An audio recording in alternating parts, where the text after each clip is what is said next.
In a dusty Chicago meatpacking district in 1921, a 17-year-old boy named Nathan Handwerker sliced bread and dreams in equal parts. He worked 12 hours a day, earning just $11 a week, without suspecting he'd one day sell hot dogs to presidents. Nathan was a Polish immigrant with little money, no connections, and a thick accent. But he had something else, a relentless work ethic and an eye for opportunity, sharpened by hunger and hope. Years later, Nathan found himself in Coney Island, New York, a carnival of lights, noise, and endless crowds. It was the perfect place for one thing: food. Cheap, fast, and portable. And Nathan knew exactly what he wanted to sell. He opened a tiny hot dog stand in 1916 with a $300 loan, money he and his wife Ida had saved by skipping luxuries and sleeping on the floor of their one-bedroom apartment. His goal? Outsell the big boys by undercutting them. At a time when a hot dog cost 10 cents, Nathan boldly charged just 5. Competitors laughed. How good can meat be at that price, they scoffed. But Nathan had a secret. He used a recipe from his old boss, a legendary sausage maker. Word spread fast. New Yorkers, ever skeptical but always hungry, lined up for a taste. The stand grew popular thanks to low prices, quality meat, and the irresistible smell of sizzling sausages wafting into the sea air. By the roaring 1920s, Coney Island was America's playground. Millions flocked to its beaches and boardwalks each summer, and they needed food, cheap, fast, and delicious. Nathan's stand became a magnet for beachgoers, thrill seekers, and the working class alike. Soon, it wasn't just ordinary folks. Celebrities, politicians, even Al Capone were said to stop by for a bite. The little stand, now called Nathan's Famous, had become a New York institution. But Nathan didn't stop there. He lit up the storefront with flashy signs and even hired actors in white lab coats to pretend they were doctors endorsing the safety of his hot dogs. It was PR genius. Cheap meat never looked so respectable. Then came the 4th of July hot dog eating contest. A stunt so bizarre, it worked. Legend has it, it started when 4 immigrants argued over who was the most patriotic. They settled it like any true American would, by eating too much. The contest became a tradition, drawing national attention and cementing Nathan's brand in pop culture. Each year, contestants devoured dozens of dogs in minutes as the crowd roared and cameras rolled. By the 1930s, Nathan's had grown beyond its boardwalk roots. It opened new locations and began selling hot dogs to sports stadiums and airports. The brand was becoming truly, unmistakably American. During World War II, meat was rationed. Nathan could have cut corners, but he refused. Quality remained king. Soldiers returning home remembered the taste. For many, Nathan's hot dogs were a nostalgic bite of pre-war innocence. By the 1950s, Nathan's was booming. The neon signs shone brighter, the lines grew longer, and the brand became a symbol of post-war prosperity. It wasn't just food, it was comfort, memory, and Americana in a bun.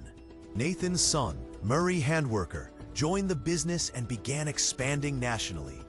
Murray was college-educated, savvy with numbers, and shared his father's passion for food. Under his leadership, Nathan's became more than a stand. It became an empire. But the 1960s brought new challenges. Fast food was exploding. McDonald's, Burger King, and KFC were taking over America. Nathan's had to fight for attention in a sea of golden arches and buckets of chicken. In 1968, Murray took a bold step. He franchised the business.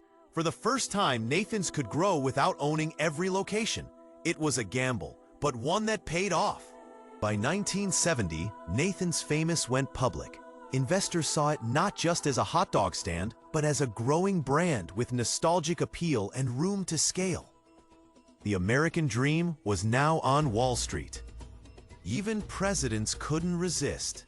Franklin D. Roosevelt served Nathan's hot dogs to the King and Queen of England. Ronald Reagan sent them to American troops overseas. That's right, Nathan's wasn't just feeding the public, it was diplomacy in a bun. Soon you could find Nathan's everywhere. Stadiums, malls, airports, even in vending machines. The name was printed on boxes, banners, and napkins across the country. The 5-cent stand had become a multi-million-dollar brand. But despite the growth, the company never forgot its roots. A Nathan's hot dog still tasted like summer, like youth, like the bustling boardwalk of Coney Island.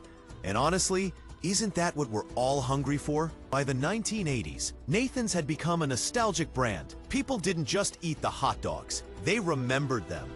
They shared stories, brought their kids, and relived simpler times, one bite at a time. Revenue climbed, but competition got fiercer. New gourmet chains, health trends, and changing diets began eating into the market.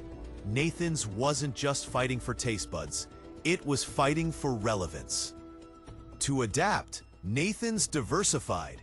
It added crinkle-cut fries, chicken sandwiches, and even seafood. The menu evolved, but the hot dog remained the star. Always grilled, never boiled. Always beef, never fillers. Then came the next frontier, supermarkets. Nathan's began selling packaged hot dogs and frozen meals across the country. Now, you didn't have to visit Coney Island, you could bring it home. Under new leadership, the company continued expanding. CEO Eric Gadoff took the reins in the 2000s, focusing on licensing deals, brand partnerships, and global growth. Nathan's was no longer just an American icon. It was going international. Today, you can buy a Nathan's hot dog in Tokyo, Dubai, or Berlin. The taste of Coney Island has gone global, and somehow it still feels like home. Every summer, millions still visit the original stand in Brooklyn. They wait in line, take photos, and eat the same hot dog their grandparents did. It's not just food, it's a rite of passage. And yes, the hot dog contest is still going strong. In fact, records are still being broken. Joey Chestnut once ate 76 hot dogs in 10 minutes. Honestly, that's more impressive than most of my adult achievements. Speaking of impressive achievements, if you've made it this far, maybe hit that subscribe button. We promise not to make you eat 76 hot dogs, unless of course you really want to. Nathan Handwerker passed away in 1974. He never saw the full scale of the empire he built. But what he created, through grit, hustle, and one unforgettable recipe, still feeds millions today. His story is more than a business tale. It's an immigrant's dream grilled to perfection. It's about risking everything, believing in your product, and serving something real in a world that often isn't. They once said Nathan's success was impossible, that no one would eat a 5-cent hot dog, that he didn't belong in business.